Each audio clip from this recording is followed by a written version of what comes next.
This is one of those stories that sounds like it was ripped straight out of a sci-fi movie. But it's not. It's really happening. It's a story about the people who are, in many ways, building our future, and how they're secretly planning to escape from it. Just think about that question for a second. When our money becomes worthless, how will we keep our guards loyal? This wasn't a line from a movie script. Nope. This was a real question asked in a secret meeting by some of the richest men on the planet, and they were completely serious. So let me introduce you to Professor Douglas Rushkoff.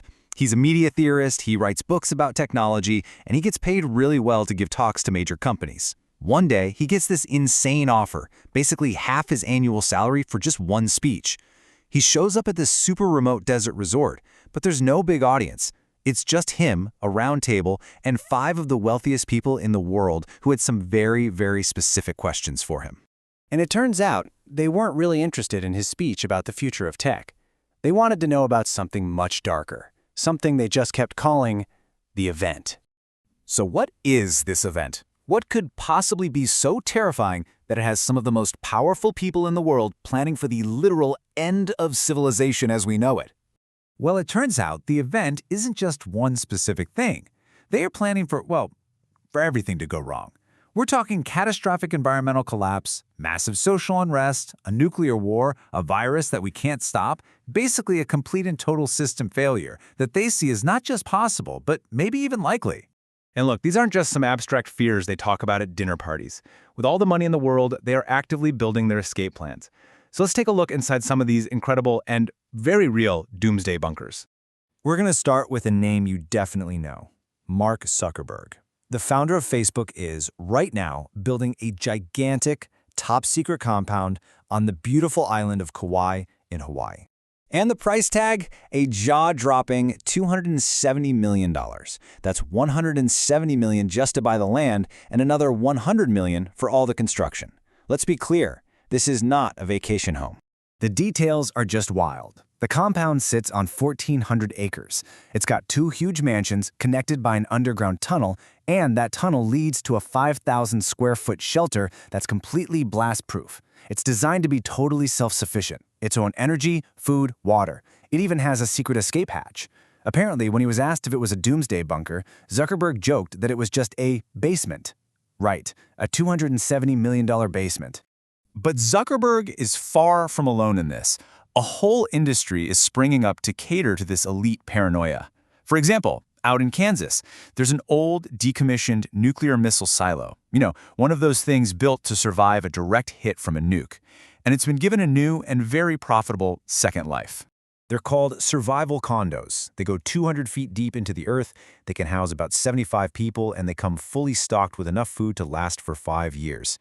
And if you're thinking about buying one you're going to have to get in line. They're completely sold out with a long waiting list, even with prices up to $3 million a pop.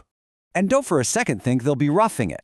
Life after the apocalypse is apparently going to include a tropical-themed swimming pool with waterfall, a movie theater, a library, a rock climbing wall, and, I'm not kidding, a dedicated dog park. All of this hundreds of feet underground. But as crazy as that sounds, it's nothing, and I mean nothing, compared to the absolute peak of doomsday luxury. For that, we have to go all the way to the Czech Republic, to a massive complex called the Oppidum.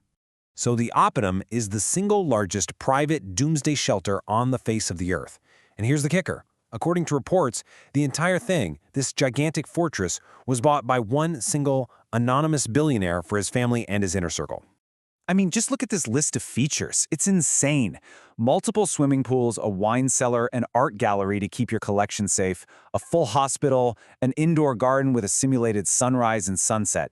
This isn't survival anymore. This is a subterranean kingdom. Okay, so these bunkers are mind-blowing. But who are these people? Let's try to get inside the mindset of the Silicon Valley titans who are actually planning this great escape from the rest of us. Let's talk about Peter Thiel. He co-founded PayPal. He founded Palantir, a massive surveillance tech company that works with governments all over the world.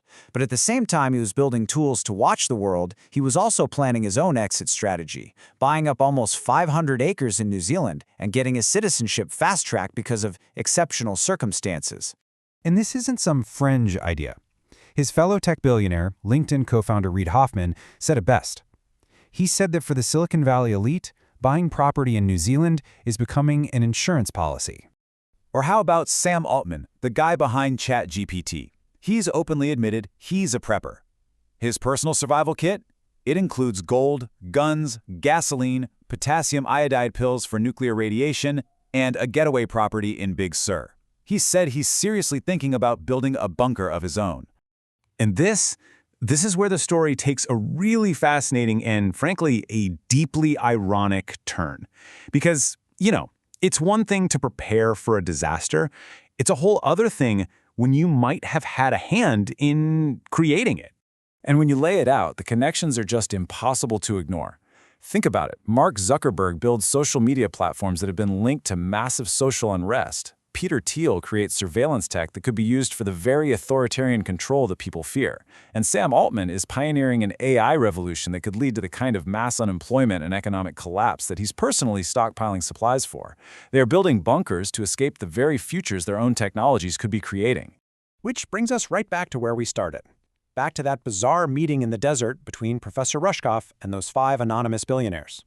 So after listening to all their questions about bunkers and loyalty from their security guards, Professor Rushkoff finally just told him what he really thought. He said, "The event you're so afraid of is your own creation. You have the power to solve these problems, not run away from them." And their reaction? Just silence. They didn't argue, they didn't disagree, they just quietly changed the subject. And so that leaves us with this one final, really haunting question. Are the people with all the power and all the money simply getting ready for a future that they see coming? Or are they spending billions of dollars to build an escape hatch from a future that they themselves helped to create?